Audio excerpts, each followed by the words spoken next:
I love talking about healthy sexuality. I love discussing it with clients. It's one of my favorite topics. And it isn't because I'm the ultimate authority on those things or that I think I'm any kind of authority on it, but I do have a perspective and I would like to share that on these topics. I spent a lot of my life not talking about sexuality or even acknowledging it, and it's been very freeing just to be able to talk about it and to say, frankly, what I think about it.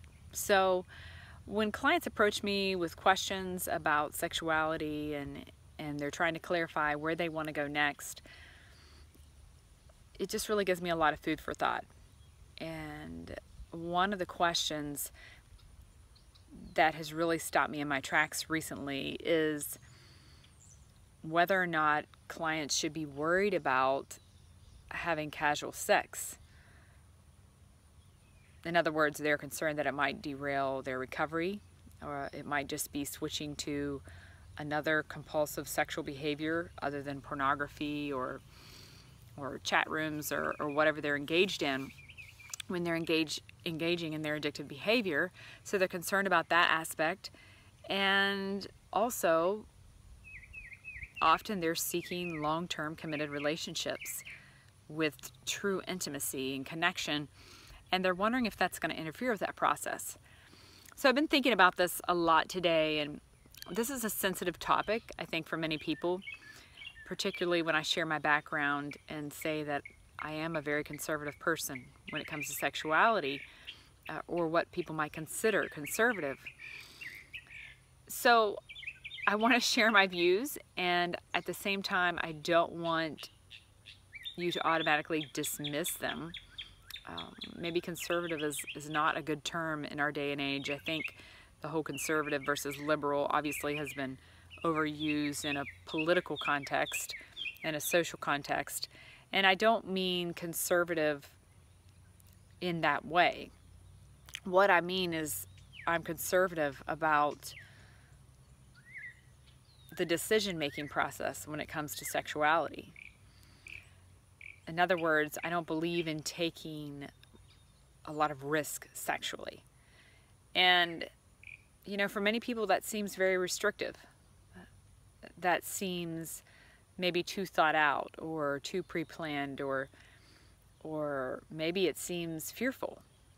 But for me, I've found that being conservative and taking my time and making decisions in the department of sexuality that may not be the decisions everybody else was making at the time has always served me better than rushing in and doing what the voices of culture were telling me to do, or maybe what my first thoughts or emotions were telling me to do. We don't always want to blame these things on the outside culture. The main person we have to deal with, right, is us, especially when it comes to intimacy and sexuality. So I just encourage you not to dismiss anything I say in this video just because you may not share my viewpoint about that. But I encourage you to think about it and chew on it a little bit and process whether or not there's some merit to what I'm saying. So let's get to the heart of the issue here.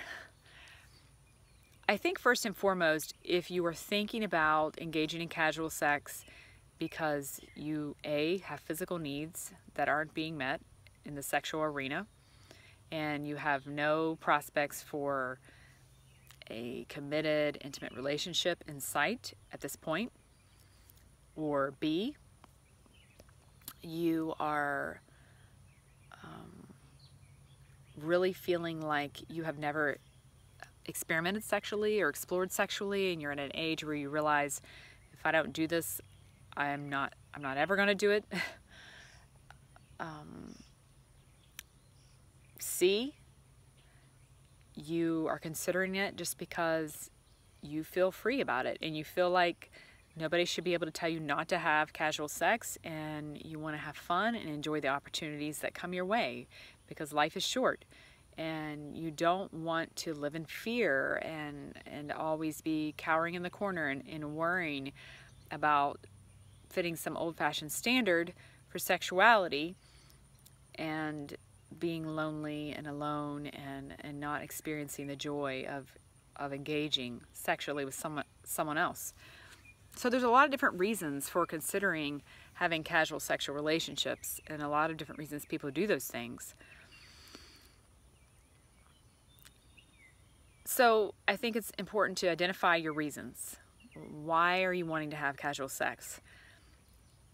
One of the times that I think that the caution flag should definitely be thrown is if you are feeling kind of out of control. If you're feeling out of control, or you're just now entering recovery from a sexual or pornography addiction, I would caution against it.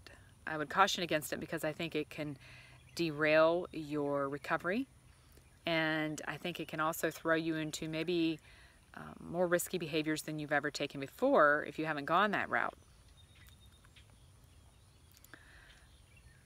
I think that often we seek to remake our identity and reform ourselves, and we enter into risky sexual behaviors and do things sexually that we wouldn't normally do for the purposes of destroying, that former construct of self, that person that we once were, because let's face it, we're not happy with that person and we don't want to be that person anymore.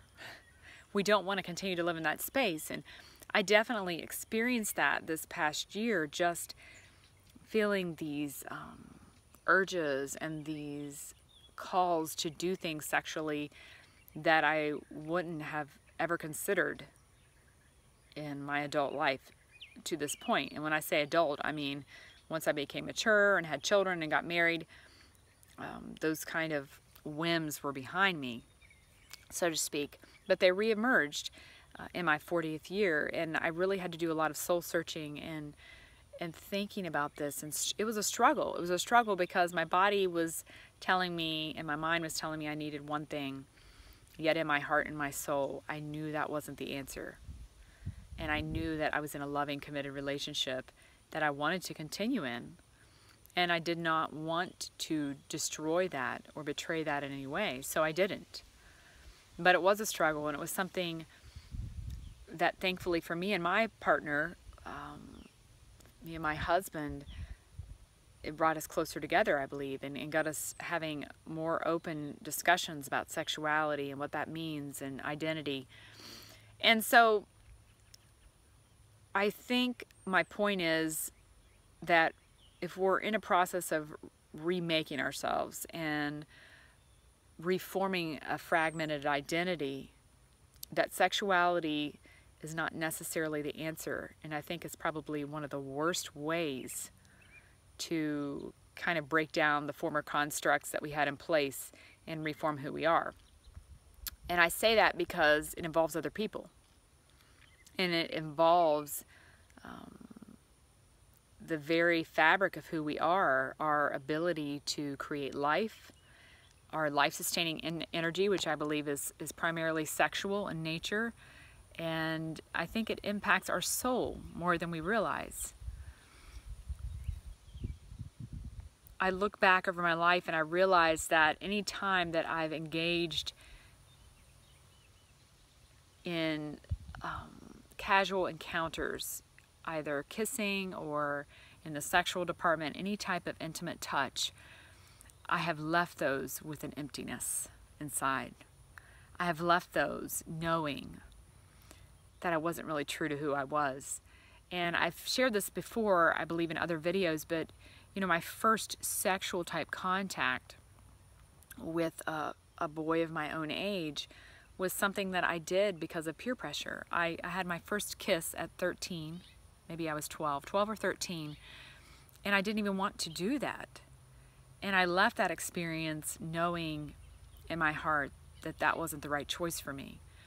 And so I just encourage you to think about your reasons for pursuing these things and think about if it's the best way to get what you want, to reach the intimacy level you want, to have the life overall you want.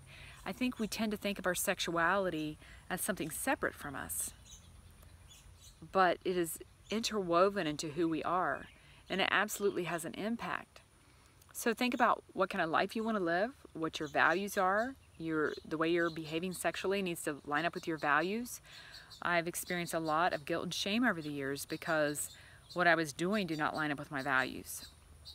And the way I was using my sexuality was harmful to me, and it wasn't integrating who I was. It wasn't building me up, and it wasn't really building up other people in my life either. All of that being said, any of you who've watched my videos, any of you who've worked through Feed the Right Wolf know that we're about leaving behind the shame and guilt attached to sexuality. And I realize as I'm talking about this that a lot of these issues bring up shame for us. They bring up this heavy feeling. Having to look at our sexuality seriously kind of scares us sometimes because we think, oh no, am I entering back into that mode where I view sexuality as something to be feared, and I'm trying to be on some kind of moral high ground, and I'm falling under this oppression that comes often with organized religion and its view on sexuality, or the oppression that I adopted as a child in the toxic way that sexuality was modeled for me. And I want to absolutely tell you that I'm not encouraging you to return to that, to the shame and to the guilt. Be bold and venture outside of that, and realize that if you make a choice to or to not to engage in casual sex, that you're doing that as an adult now. You're doing that as an individual who is seeking, hopefully, an integrated life, who is seeking to do not only what's good for you physically, but what is good for you spiritually. So it absolutely needs to be an act of self-love, and it needs to come from a place of love. And it needs to come from a place for love for others and care and concern for others, because that's maturity. That shows growth. That shows a deeper meaning and being fed by more meaningful things. It needs to come from that place instead of a place of fear and shame and guilt and, yes, even rebellion. So sometimes we can derail our lives in ways that we cannot imagine when we pursue things out of fear and guilt and rebellion. So that's my thoughts about casual sex. I would love to hear your comments below and engage in discussion with anybody who's watching this video about what sexuality means and the importance of how we use our sexuality. Thanks for listening. I know this is a long one, but it's really hard to talk about these topics and keep it short and surface level. So thank you.